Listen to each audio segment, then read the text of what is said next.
সেই কাজটা করতে পেরেছে, তাদেরকে আমরা মেইন স্ট্রিম হতে দেই নাই। আমি 4 জনের কথা তখন বলছিলাম, নাম বলি নাই। আজকে কমপক্ষে 50% বলি, একজন রিদওয়ানা আর একজন প্রতিরোধ। বাংলাদেশ তার ইন্টারেস্টকে রেখে সকল বিশ্বের সব দুনিয়ার লোকদের সাথে সুসম্পর্ক চায়। আমরা বলেছি যে আমরা যুদ্ধ বিরোধী, যে দেশের সাথে যারাই হোক আমরা পিস চাই।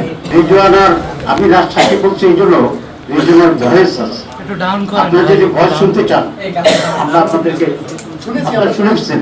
আচ্ছা, তাহলে তো ঠিক আছে, আমরা তার বিচার দাবি করছি। এখন কোন ফর্মের বিচারটা হবে, আমরা কি মামলা করব না বিচার বিভাগীয় তদন্ত চাইব, সে বিষয়টা আমরা গ্রাজুয়ালি খোলাসা করব। আমি 4 জনের কথা তখন বলছিলাম, নাম বলি নাই।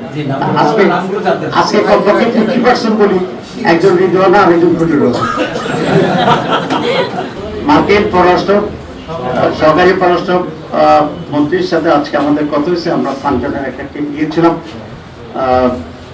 সেখানে তাদের সাথে বাংলাদেশ এবং মার্কিন রিলেশনশিপ, এখানে তাদের ইনভেস্টমেন্ট কি সুবিধা আছে আমরা এটা বলছি। আমরা তাদেরকে বলছি যে তারা যে ইনভেস্টমেন্ট হচ্ছে, বিশেষ করে এআই, আর্টিফিশিয়াল ইন্টেলিজেন্সের এখানে বিরাট সুবিধা আছে আমাদের দেশে।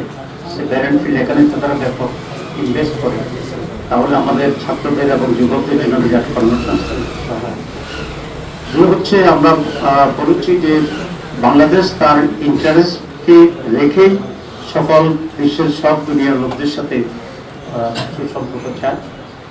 তারা ইরান, ইসরায়েল এবং আমেরিকার যুদ্ধের কথা বলেছে।